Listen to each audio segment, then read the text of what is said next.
Hey there, welcome back. So today I'm going to be talking about tips and tricks for hanging your hammock. So I have probably about 200 days or so hanging in a hammock, and there's some things that I learned along the way. Let's get into this. I've come out to an area in the woods that I've never been to, so I have no idea where I'm going to hang my hammock. Here's our wonderful little woods here. I'll let you know right now, I've never been here, so I mean, we have some reasonable trees, reasonable spacings to pick from. One of the things that I had problems with at the very beginning was I'd always underestimate how far my trees needed to be apart. It always looks bigger than you think until you put your hammock up and you realize you could have gone a little bit farther apart. So I've come to a spot where I think my trees are relatively good. My ground is not too obstructed, which, you know, in general doesn't really matter. One of the things to take into consideration is the length of your rain fly. If you kind of think of that as being, let's just say 12 feet, then you want about 6 feet extra on each side or each end of your hammock between your trees. That's 24 feet. That's a fair bit. So I think I've got probably about maybe 22 feet here-ish. Let's dive into the bag and I'll show you what I've got going. So again, this is totally unscripted. Let me go hang my hammock here. I open my bag, and what should be the first thing that I have is my hammock straps. I always carry some extra straps for big trees. With my straps, I find that if you get good quality aftermarket straps, they're nice and wide. Get them 10 to 15 meters long, will really help you, the long ones. And they're daisy chained. They have loops all the way down the length so that you can tie into different spots. So let's tie into our first tree here. So you'll see that I did 2 wraps around this tree. I did that because I think I'm a little bit short on my trees and I want to make sure that my daisy chain is all the way up to the tree so I can utilize that. Also on really small trees, you'll probably need to do 1 or 2, 3 wraps like I'll need to do on this next tree.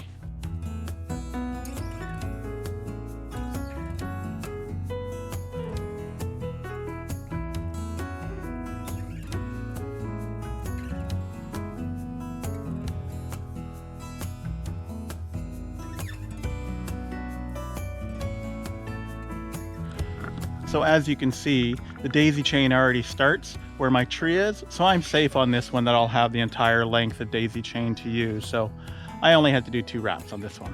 So we were talking about how you pack a bag. The way I hang my hammock is I have it set up so that my rain fly will be the very next thing out. Worst thing is when you're hanging a hammock, it's pouring rain out. The first thing you want to do is you want to get under some cover. So here's my rain fly. It already has carabiners on it, and so it's ready to go.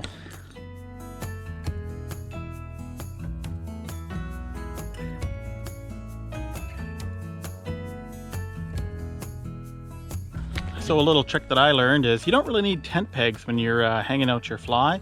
If you just find a couple of logs or even stones or something like that, you can make do with a little improvisation. I found a log here that will work quite well.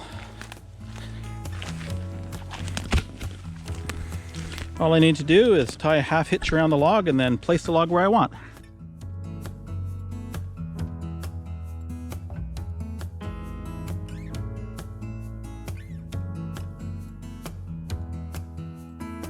So as you can see, we're now underneath our rain fly. We'd basically be out of the rain, and now we can hang our hammock. Again, I keep everything all ready to go. So inside my hammock, I already have my quilt. I use a quilt, not a sleeping bag. I have my night light and my pillow all inside. And on the outside, I already have my under-quilt hung. I already have carabiners on the end of my daisy chains, so they're all ready to tie in. Let's get to tying in your hammock.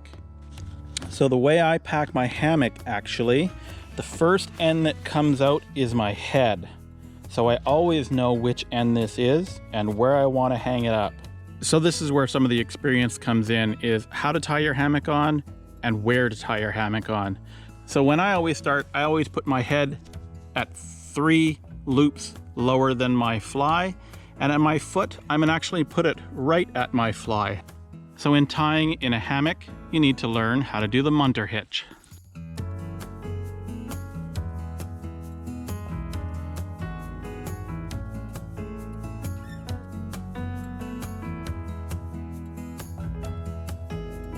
As you can see, the munter hitch is designed to slide and stay locked.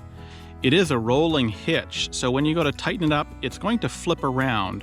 So you need to remember that before you weight your hammock, you need to flip the hitch around.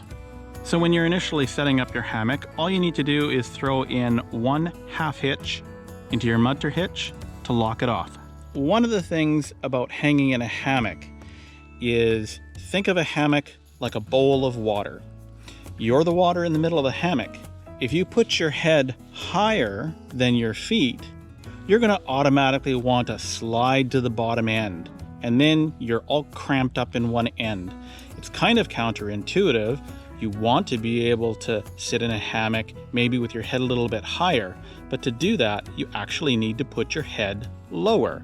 So, like the water in a bowl, you will slide a little bit to the higher or the head end of the hammock, and it'll make it feel like you're sitting up just a little bit. I find for me, this is quite comfortable. So obviously, when you hang a hammock, you want your straps to be about level, so your hammock is level. Now, this is a little bit more difficult if you're hanging in, uneven ground, but you'll eventually get the hang of eyeballing what's level. The other key item is how tight do you hang your hammock. Too tight, and the hammock will actually end up stretching and encasing you like a sausage, and you don't want that in a camping hammock. So here's the trick. So one of the things is you look at your hammock line, and if you use your finger and your thumb in like this, then your finger should be approximately level. This is about a 2-to-1 slope, and this is about the angle that you want. This is a really good rule of thumb, literally, when starting to hang your hammock. You'll get used to kind of what is the right tension to hang your hammock.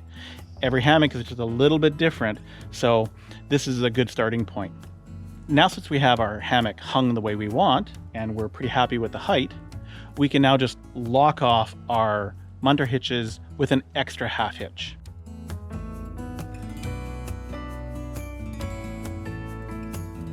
So one of the things about hammocks is in the rain will come down the trees, land on your strap, and travel along the strap, and eventually make its way down into your hammock.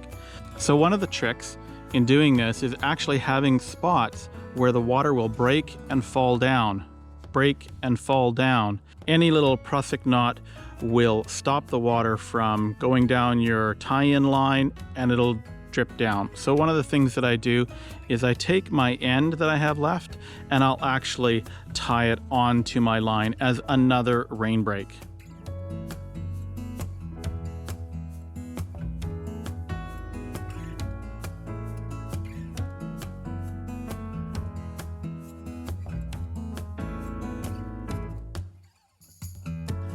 So the next thing I'm going to talk about is actually how you sleep in a hammock, because it's a little bit different than what most people think.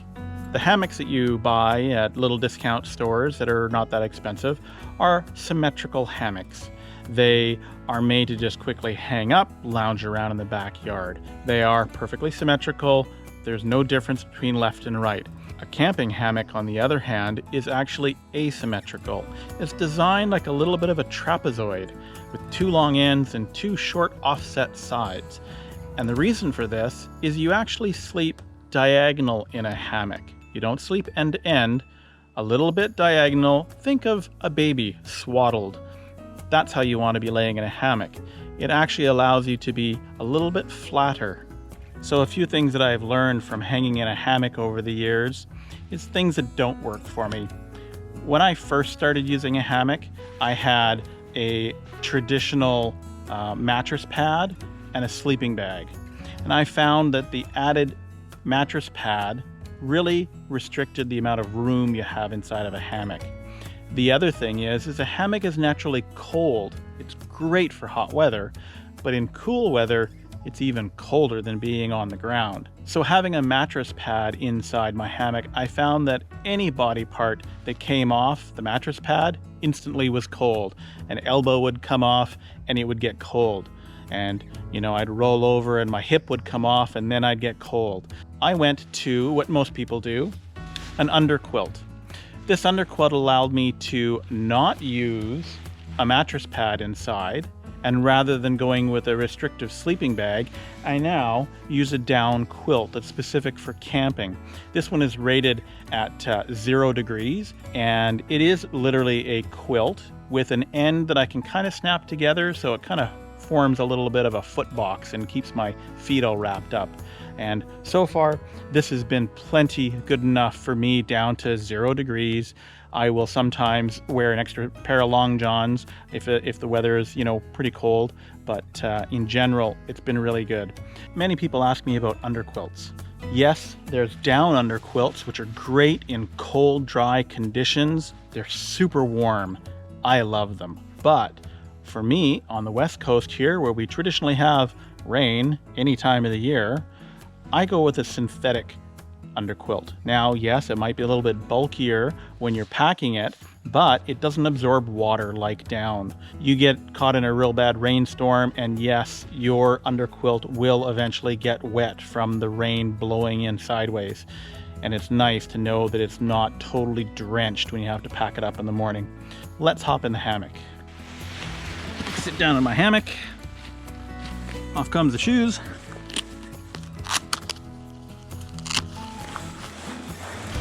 Swing my feet up inside. Hopefully you can see what I'm talking about. I'm in my hammock not with my feet right up to the end, but I'm sitting slightly at 30 degrees into my hammock. This allows the hammock to be on one side of my shoulder and one side of my feet. So there you have it. This is me resting in my hammock. Just because you're in a hammock doesn't mean you can't have a pillow. So generally, this is how I sleep in my hammock. I'll have a pillow on just the side of my head, and I'll kind of sleep 3/4 on one of my sides. And with my feet, I always take my left foot and I tuck it behind my right knee just a little bit. It keeps both my knees bent just enough so that when I wake up in the morning, the back of my knees aren't sore.